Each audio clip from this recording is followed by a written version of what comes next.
Jauh sebelum dianggap sebagai gaya hidup modern, seni merajah tubuh atau tato telah menjadi bagian sakral dari tradisi nenek moyang suku Dayak di Kalimantan. Diperkirakan telah ada sejak 1500 sampai 500 tahun sebelum Masehi, tato suku Dayak bersama dengan tato suku Mentawai adalah yang tertua di Indonesia bahkan dunia. Kini, setelah ribuan tahun, motif dan teknik merajah tubuh ala leluhur suku Dayak masih terjaga di pedalaman Kapuas Hulu, Kalimantan Barat.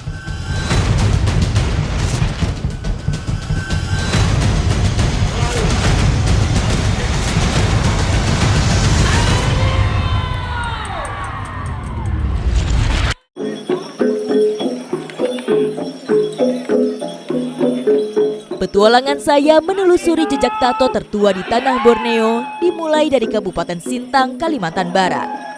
Sebuah pesta perayaan adat atau biasa disebut dengan gawai menjadi titik kumpul ribuan warga suku Dayak dari berbagai wilayah di sekitarnya. Musik-musik tradisional sudah dimulai, acara semakin meriah, itu artinya ritual pembukaan perayaan gawai adat yang ada di Kabupaten Sintang sudah dimulai. Sebagai etnis yang masih memegang erat tradisi, gawai identik dengan masyarakat suku Dayak di Kalimantan. Setiap harapan atau pencapaian dalam kehidupan lazim mereka rayakan dengan gawai Dayak.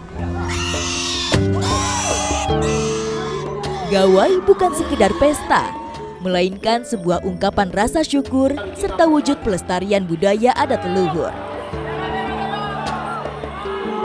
Tadi sebelumnya babi tadi dilakukan dengan pemotongan tebu dan injak telur dan ditambahkan dengan doa mantra. Jadi memang untuk melakukan perayaan itu dibutuhkan ritual pembukaan, harapannya supaya perayaan ini berjalan dengan lancar. Suku Dayak di Kalimantan memiliki populasi lebih dari 7 juta jiwa penduduk. Nenek moyang mereka diyakini menjadi bagian migrasi Austronesia dari kawasan Asia Timur sekitar 4.000 sampai 3.000 tahun yang lalu. Walau memiliki akar yang sama, terdapat lebih dari 400 kelompok suku Dayak yang lebih kecil dengan kekayaan budaya berbeda-beda.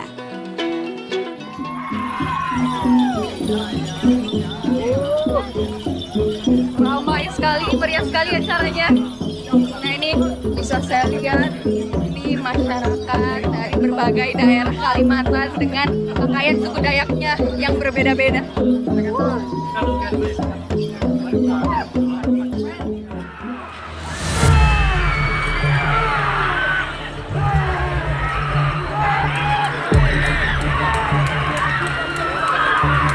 Sebagai penghuni yang menjaga belantara Kalimantan, suku Dayak dianugerahi naluri dan kemampuan untuk bertahan hidup tersendiri.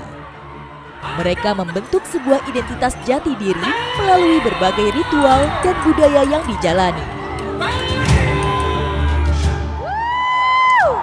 Nah ini dia yang di depan saya adalah kearifan lokal yang turun-temurun masih terjaga.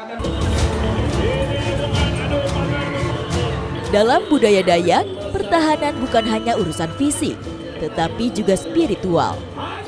Mereka menjalani pantangan, melakukan ritual penyucian diri, dan memohon restu leluhur termasuk saat sebelum tampil dalam upacara adat. Coba saya lihat, boleh? Bagi yang belum mengambil informasi yang kami persilakan, Wow. kita akan mendengarkan. Ini yang tadi kakak pakai. Yang akan dibawakan oleh artis. Ini tajam loh. Ini tajam loh. Dan kami informasikan Hebat sekali. Tukang gawai dari Kabupaten Sintang. Tajam. Ya, tajam. Emang harus tajam deh, Kak. Mulai dari hari ini hingga penutupan pada tanggal Tapi tidak apa-apa ini. 2025. Selama 4 hari ini. Keren sekali.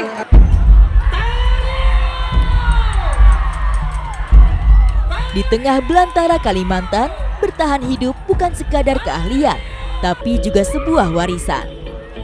Bagi suku Dayak, kemampuan bertahan hidup adalah bagian dari identitas yang tak terpisahkan.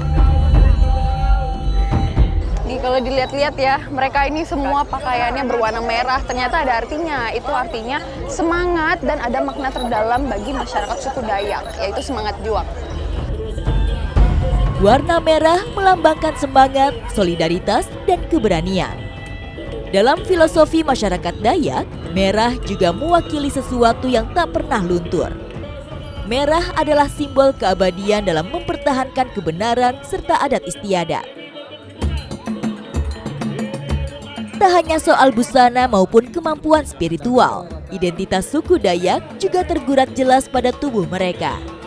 Melalui seni merajah yang diturunkan lintas generasi, tato bagi suku Dayak bukan sekadar hiasan, melainkan warisan sebuah identitas.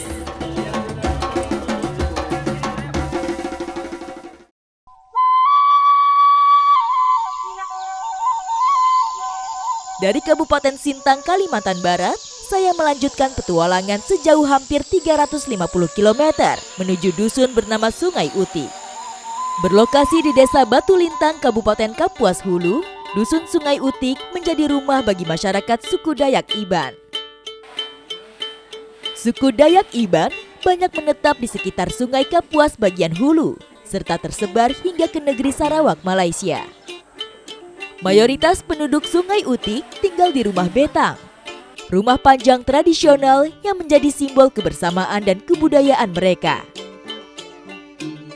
Rumah betang memiliki panjang sekitar 216 meter dan didiami lebih dari 20 kepala keluarga. Satu warisan budaya paling mencolok dari masyarakat Iban adalah seni tato Dayak tradisional. Melalui seni merajah tubuh, masyarakat Dayak Iban menjaga dan meneruskan ajaran pendahulu. Setiap garis dan simbol yang terlukis lahir dari cerita, pencapaian, dan keterikatan pada semesta. Untuk menyelami tradisi merajah tubuh Dayak Iban, saya terlebih dahulu bertemu dengan Apai Janggut. Beliau adalah tokoh suku Dayak Iban yang dituakan di dusun Sungai Utik. Di rumah panjang yang masih berdiri kokoh sejak puluhan tahun silam, Apai Janggut membuka kisah tentang tato tradisional suku Dayak Iban. Apai pakai tato waktu umur berapa? Tato itu? Itu umur bujangan. Bujangan.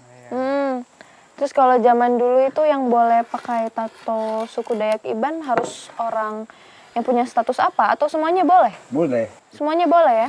Boleh semua. Yang penting suku Dayak Iban? Ya. Perempuan laki-laki juga? Sama. Kalau yang mau. Kalau nak mau apa boleh buat kan? Oh gitu. Setiap bentuk dan jenis tato tidak didapatkan begitu saja. Butuh tahapan-tahapan kehidupan suku yang harus dilalui untuk mendapatkannya. Konon pada masa lampau, tato diberikan kepada seseorang berdasarkan garis keturunan, status sosial, kecakapan, dan kemampuan dalam kehidupan. Namun kini, demi menjaga kelestariannya, motif tato Dayak Iban mulai diadaptasi oleh warga di luar suku Dayak Iban. Motif bunga terung adalah yang paling umum dan asli berasal dari suku Dayak Iban. Motif ini menjadi penanda awal menuju kedewasaan dan kekuatan sesungguhnya. Di sini, pria dan wanita, tua maupun muda, memiliki antusiasme yang sama untuk berjuang mempertahankan warisan leluhur, termasuk soal seni merajah tubuh. Nah, jadi memang rumah betang ini menjadi tempat tinggal suku Dayak Iban. Kalau di sini itu terdapat 28 bilik apa ya? Kalau ditambah lagi sama rumah Prabu totalnya 51 ya? 51. Nah, dan saat ini saya bersama Apai Janggut. Beliau ini adalah tuai rumah betang atau orang yang dituakan di Sungai Utik.